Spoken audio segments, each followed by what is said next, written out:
Hello students, good morning.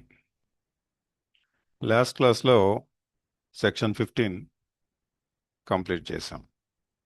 ఇప్పుడు section 16. So section 16లో మనం ఏం నేర్చుకుంటామంటే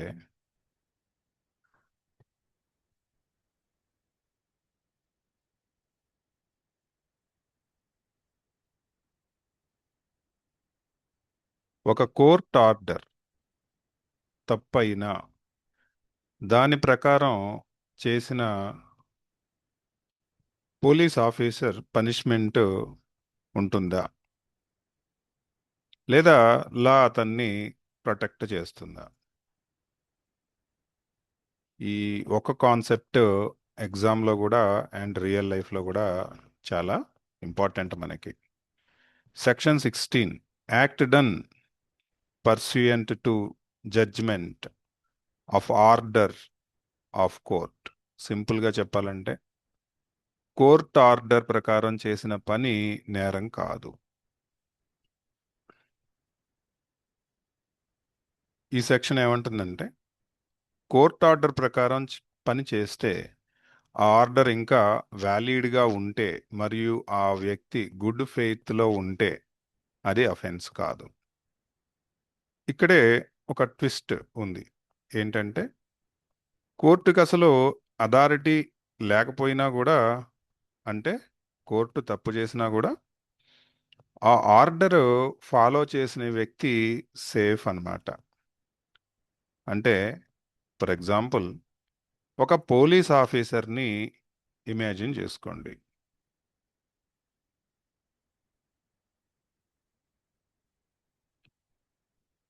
కోర్టు ఒక వారెంట్ ఇచ్చింది, ఆఫీసరు అరెస్ట్ చేశాడు. తర్వాత తెలిసింది కోర్టుకి అథారిటీయే లేదని. అయితే ఆఫీసర్ పనిష్మెంట్ ఉంటుందా ఆఫీసర్కి? నో.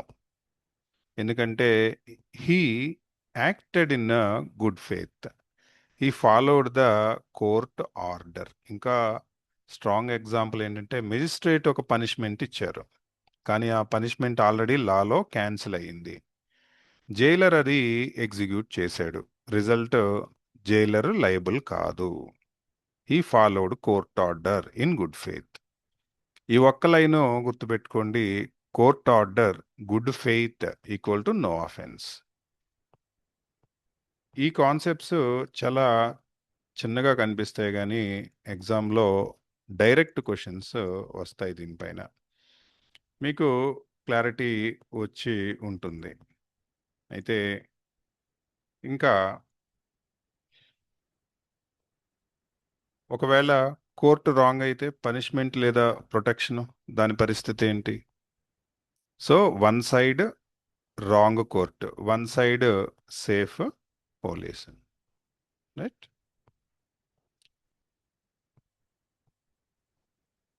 ఇక్కడ ఈ ఇమేజ్లో పోలీస్ ఒక వ్యక్తిని తీసుకువెళ్తున్నారు. ఇది ఒక సాధారణ అరెస్ట్ కాదు, ఇది కోర్ట్ ఆర్డర్ ఆధారంగా అరెస్ట్ చేయటం జరిగింది. ఈ సిచ్యువేషన్లో 3 ఇంపార్టెంట్ పాయింట్స్ ఉన్నాయి. కోర్టు ఒక ఆర్డర్ ఇచ్చింది, పోలీస్ ఆ ఆర్డర్ ఫాలో చేశాడు, ఆర్డర్ ఇంకా వ్యాలిడ్గానే ఉంది, అంటే పోలీస్ తన డ్యూటీ చేశాడు. ఇప్పుడు ట్విస్ట్ చూడండి. సపోజ్ ఆ కోర్టుకి అసలు అథారిటీయే లేదు, అంటే ఆర్డర్ ఇట్ సెల్ఫ్ రాంగ్. ఇప్పుడు చెప్పండి, పోలీస్ ఆఫీసర్ పనిష్మెంట్ ఉంటుందా ఉండదా? The answer is no. ఎందుకంటే పోలీస్ గుడ్ ఫెయిత్లో పనిచేశారు, కోర్ట్ ఆర్డర్ ఫాలో చేశారు. So he is protected by law. Even if court is wrong, officer is safe if he acts in a good faith. ఎగ్జామ్లో ఎలా అడుగుతారంటే court had no jurisdiction, still acted on, is it offence? Answer no if good faith exist అని రాయాలి. ఇలాంటి tricky legal concepts ఈజీగా నేర్చుకోండి.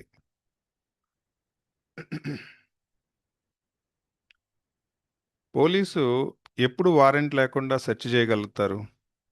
మరియు warrant ఉంటే అది తప్పైనా వ్యాలిడ్ అవుతుందా? ఈ రెండు కాన్సెప్ట్లు మిక్స్ అయితే స్టూడెంట్స్ ఫుల్ కన్ఫ్యూజ్ అవుతారు.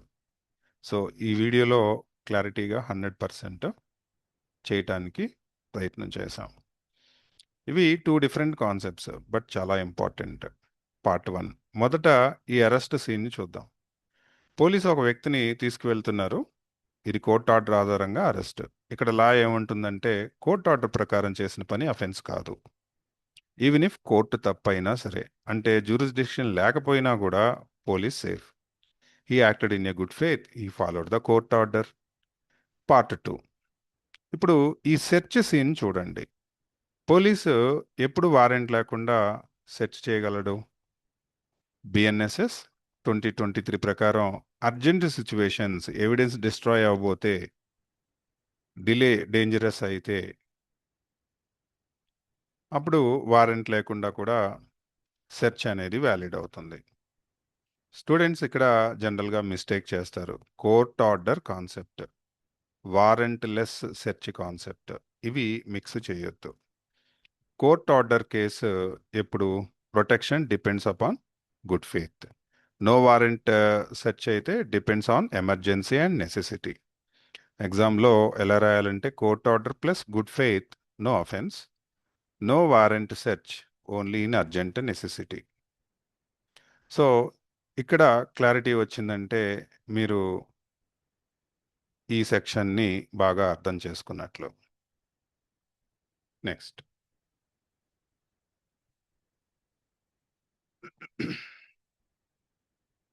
ఒక జడ్జి తప్పు కేసుని డిసైడ్ చేస్తే ఆయనపై కేసు పెట్టొచ్చా, లేదా జడ్జి కంప్లీట్లీ ప్రొటెక్టెడ్గా ఉంటారా? ఈ ఒక కాన్సెప్ట్ చాలా కన్ఫ్యూజన్గా ఉంటుంది. ఈ స్లైడ్ చూడండి. Left slide police search BNSS concept, right slide high court versus trial court. ఇక్కడ మెయిన్ కాన్సెప్ట్ ఏంటంటే జ్యూరిస్డిక్షన్, అధికారం ఎవరికి ఉంది. సింపుల్గా చెప్పాలంటే ఏ కోర్టు ఏ కేసు డిసైడ్ చేయాలి అనేది జ్యూరిస్డిక్షన్. ఎగ్జాంపుల్ తీసుకుందాం. Trial court normal cases, high court appeals, special powers. ఒక చిన్న కేసుని డైరెక్ట్గా హైకోర్టులో డిసైడ్ చేస్తుందా, లేదా ట్రయల్ కోర్టు పెద్ద మ్యాటర్ తీసుకుంటుందా?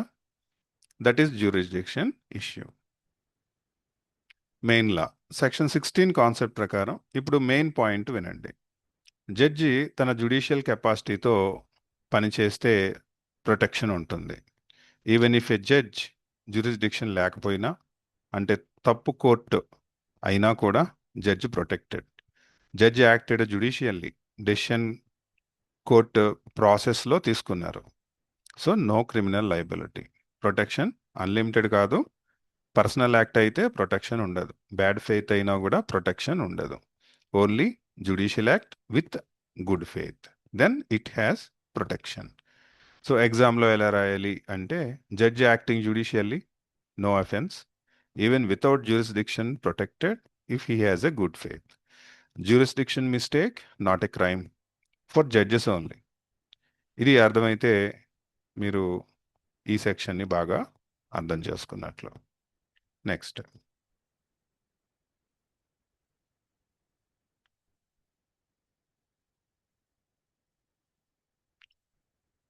₹5 lakhs కేసుని 50 lakhs కోర్టులో ఫైల్ చేస్తే ఏమవుతుంది?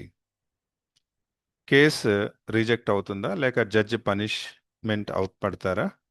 ఇది చాలా ఇంపార్టెంట్ కాన్సెప్ట్. ఎగ్జామ్స్లో కూడా డైరెక్ట్గా వస్తుంది. ఈ స్లైడ్లో మీరు చూస్తుంది రాంగ్ పెక్యునరీ జ్యూరిస్డిక్షన్, అంటే కేస్ వాల్యూకి సరిపోని కోర్టులో ఫైల్ చేయటం. సింపుల్గా చెప్పాలంటే small value lower court, high value higher court. Suppose 2 lakhs కేసుని హైకోర్టులో ఫైల్ చేశాం, లేదా 50 lakhs కేసుని స్మాల్ కోర్టులో ఫైల్ చేశాం. This is wrong jurisdiction. ఇప్పుడు మెయిన్ క్వశ్చన్ ఏంటంటే జడ్జి ఈ కేసుని డిసైడ్ చేస్తే క్రైమ్ అవుతుందా? Answer is no. Why? Judge judicial కెపాసిటీతో తన పని చేశారు, కోర్టు ప్రాసెస్లో డెసిషన్ తీసుకున్నారు. So he is protected. ఇక్కడ ట్విస్ట్ ఏంటంటే ఈవెన్ ఇఫ్ జ్యూరిస్డిక్షన్ రాంగ్ అయినా కూడా జడ్జి లయబుల్ కాదు if he has a good faith. Protection unlimited కాదు.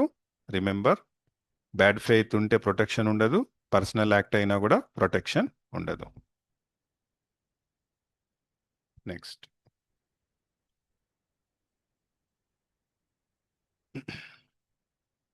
ఈ స్లైడ్లో వెరీ ఇంపార్టెంట్ లైన్ ఉంది.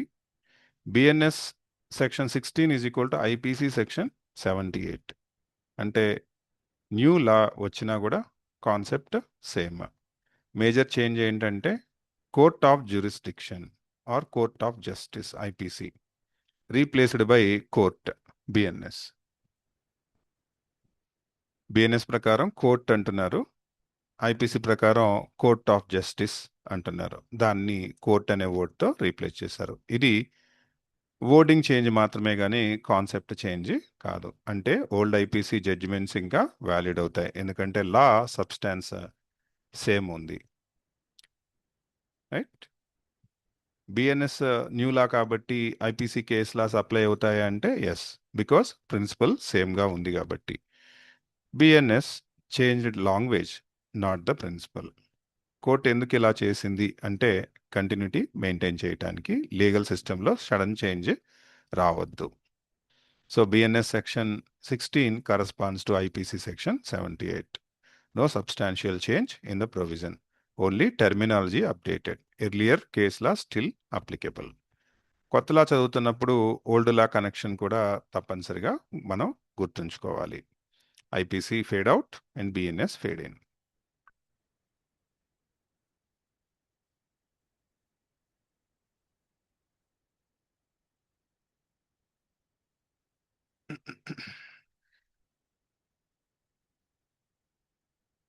సో బిఎన్ఎస్ 2023 వచ్చాక ఐపీసీ కంప్లీట్లీ అవుట్డేటెడ్ అయిపోయిందా అంటే, లేదా ఐపీసీ కేస్ లాస్ ఇంకా కోర్టులో యూస్ చేస్తున్నారా అంటే, ఈ ఒక్క డౌట్ క్లియర్ అయితే మీరు చాలా వరకు దీన్ని అర్థం చేసుకోవచ్చు. రైట్. లా ఏముంటుంది అంటే BNS section 16 is equal to IPC section 78. అంటే ప్రొవిజన్ సేమ్, నెంబర్ మాత్రమే చేంజ్ అయింది. ఐపీసీలో కోర్ట్ ఆఫ్ జస్టిస్ అనేవాళ్ళు బిఎన్ఎస్లో కోర్ట్ అంటున్నారు. ఇప్పుడు main take away, old IPC case laws ఇంకా వ్యాలిడ్, ఎందుకంటే ప్రిన్సిపల్ సేమ్ ఉంది కాబట్టి కోర్ట్స్ కంటిన్యూటీ మెయింటైన్ చేస్తాయి.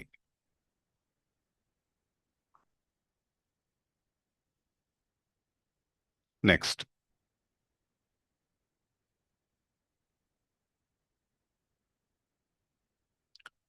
కోర్టు తప్పు చేసిన ఆఫీసర్ సేఫ్ అవుతాడు. ఇదే last strength. Right. Act under court order plus good faith, that means no offence.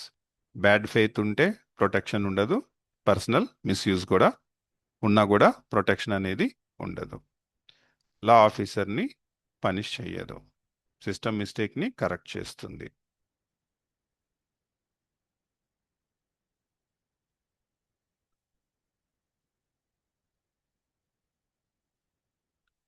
Next, ఒక జైలరు కోర్టు ఆర్డర్ ప్రకారం పనిష్మెంట్ ఇచ్చారు, కానీ ఆ పనిష్మెంట్ ఆల్రెడీ లాలో క్యాన్సిల్ అయింది. అప్పుడు జైలర్ క్రిమినల్ అవుతాడా? ఒక మెజిస్ట్రేట్ ఒక వ్యక్తికి విప్పింగ్ పనిష్మెంట్ ఇచ్చారు, కానీ ప్రాబ్లం ఏంటంటే విప్పింగ్ యాక్ట్ 1955 వల్ల ఈ పనిష్మెంట్ ఆల్రెడీ అబాలిష్ అయ్యింది. జైలర్ తన డ్యూటీ ప్రకారం మెజిస్ట్రేట్ ఆర్డర్ని ఫాలో చేసి పనిష్మెంట్ ఎగ్జిక్యూట్ చేశారు. ఇప్పుడు చెప్పండి, జైలర్ క్రైమ్ చేశారా? Answer is no. Court order ఉంది, జైలర్ గుడ్ ఫేత్లో ఉన్నారు, తన డ్యూటీ చేశారు. So he is protected.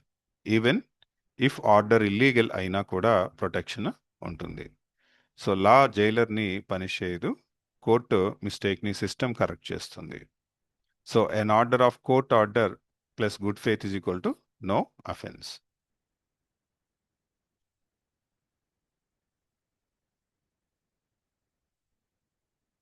ఒక జైల్లో పనిష్మెంట్ ఎగ్జిక్యూట్ అవుతుంది, కానీ ఆ పనిష్మెంట్ ఆల్రెడీ ఇల్లీగల్ అయితే ఎవరు responsible? జైలర్నా, కోర్టునా?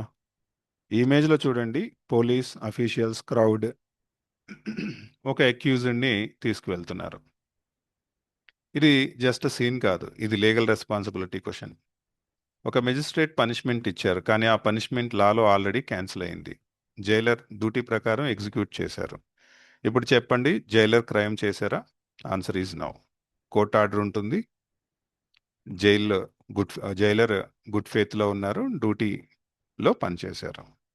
So even illegal order అయినా కూడా executor safe if good faith ఉంటే. లా జైలర్ని పనిష్ చేయదు. కోర్టు మిస్టేక్ని అప్పీల్ ఆర్ రివిజన్ ద్వారా కరెక్ట్ చేస్తుంది. ప్రొటెక్షన్ ఎప్పుడు ఉండదు అంటే బ్యాడ్ ఫెయిత్ ఉన్నప్పుడు, ఇంటెన్షనల్ మిస్యూజ్ ఉన్నప్పుడు.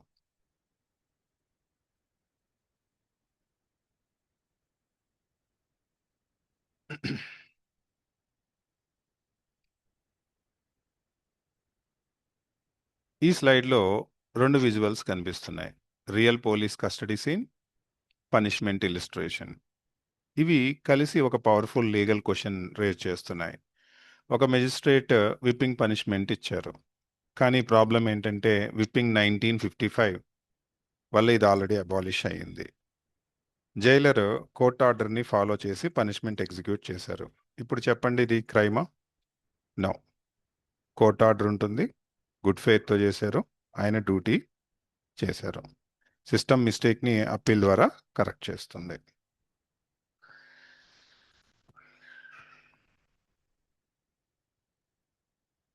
ఒక ఖైదీ జైల్లో పనిష్మెంట్ ఎదుర్కొంటున్నాడు, కానీ ఆ పనిష్మెంట్ లాలో ఆల్రెడీ బ్యాన్ అయింది.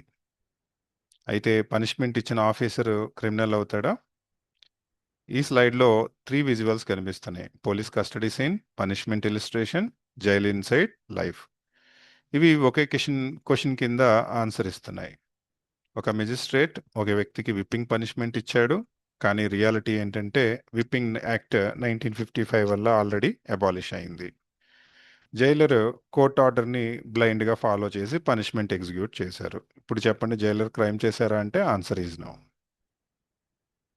ఈవెన్ ఇల్లీగల్ ఆర్డర్ అయినా కూడా executor will safe if good faith ఉంటే. లా జైలర్ని పనిష్ చేయదు, కోర్టు మిస్టేక్ని సిస్టమ్ కరెక్ట్ చేస్తుంది. So that's it. This is section 16. If you understood this one clearly, thank you very much.